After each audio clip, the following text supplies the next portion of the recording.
Hi everyone, welcome back. Welcome back to my allotment plot. A lot has happened, I guess, in the past few months, but I'm here to give you a little tour and an update as well as to what's happening in my plot. Unfortunately, we've had droughts in the UK, so there is a water shortage. So I think just for this season, unfortunately, if there's any rainfall, unfortunately, no, gratefully, if there's rainfall, any plants that manage to survive based on that, I'll just keep encouraging to grow because I have no more water left besides the shared water butt that we share across 2 or 4 plots that have any more water, and I don't have a hose and I don't want to violate any bans that may be in place. So with that being said, I'll just give you a tour of what my plot looks like in August 2022. So this is my purple sprouting broccoli. It's grown up so much. I feel like a proud mum because it's holding its own. I don't know what is eating the leaves, so if anyone does know, feel free to let me know so I can find a way to deter them. But nonetheless, it's quite resilient. Like, it's been surviving any leaves it didn't need. It's shed or it's rotted down. Next to it is my beautiful sage plant. Sage is very, very resilient. I haven't watered it in ages. I haven't done anything to it, to be fair, but it is growing beautifully, and I'm really hoping that this little bounty will last until the Christmas period. So imagine I sowed this in February, and if it does last till then, I'll be very, very happy because I don't know why, if it's just me or maybe it's just a seasonal thing, sage is really hard to find. So when you do have it, it's amazing. When you don't, you kind of miss it. So I'm happy to have some, and if anything, before they all die, I'll probably store some in the freezer in like some oil and just use that whenever I want something herby for dinner.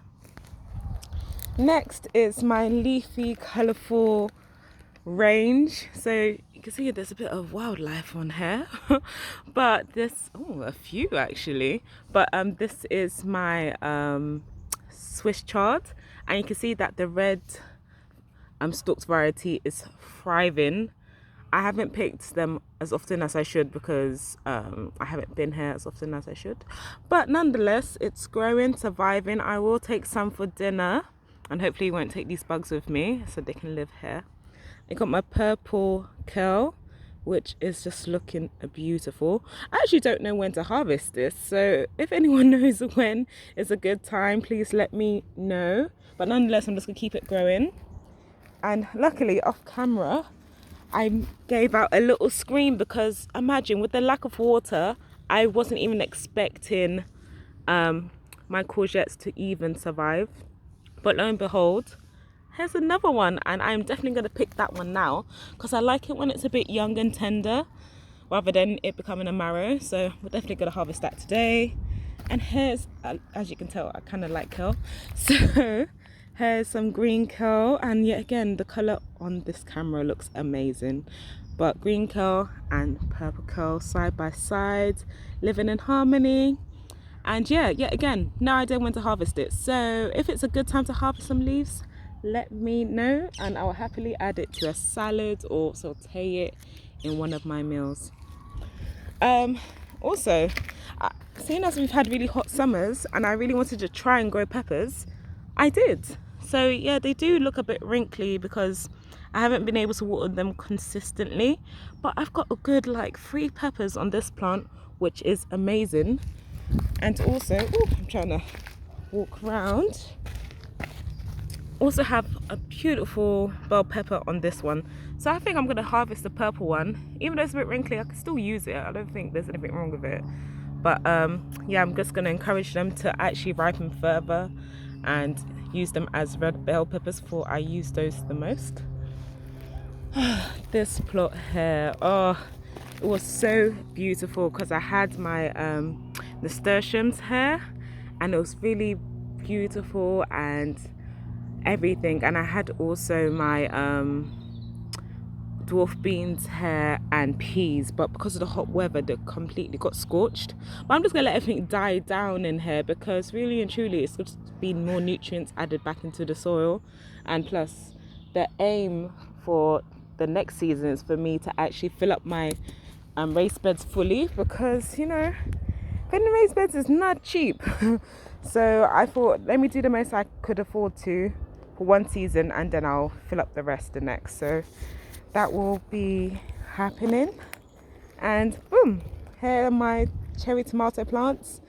Honestly, I'm surprised they survived, because they've just been growing and growing. I've definitely harvested more than like 100 cherry tomatoes this season, and I've been loving them. So definitely going to grow more next year. I probably might limit it myself to one plant, because I don't want to waste any. But to be fair, everyone that has been ripe and ready to go I have used, so none have gone to waste. But wow, the bounty, or the harvest in other words, has been amazing from this raised bed. So obviously next season I'm not going to put cherry tomatoes here, but I will definitely grow them again, but probably limit it to just one plant, because I've had my share my fair share. But yeah, let me just give you a little angle before I trip. So this is what it looks like. I know it doesn't look as glorious, but we're getting there. If you see my videos before, you've seen that my plot did not look like this, but it's definitely an improvement.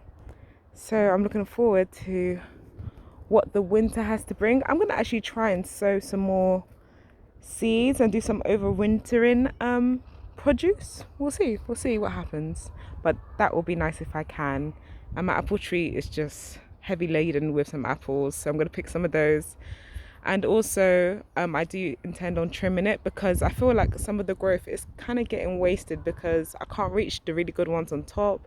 Some of them are growing into each other, so they're not really as well cared for as they should be. But that's how the tree was when I got it, so I will leave it to be for now. But this is what the plot looks like, and my amazing site manager has really supported me in terms of clearing the rest of the plot. So if I was to give you a proper angle, so far I've probably just utilized a quarter of the space I have, and imagine in the quarter that I have managed to clear, I have 6 raised beds. So imagine underneath the apple tree I'll probably just leave as like a wild flower area once I actually put some beneficial wildflowers in there. But the rest could be like a table and chair set for me and my family to sit and like have a chat in, and obviously more raised beds, or even just like I might just use the ground as it is and cultivate some potatoes or more root vegetables and stuff. So yeah, I'm really excited about the future with this plot, and yeah, I'll keep you guys with me as I go through this journey. So yeah, anyway, have a good evening everyone, and I will see you soon.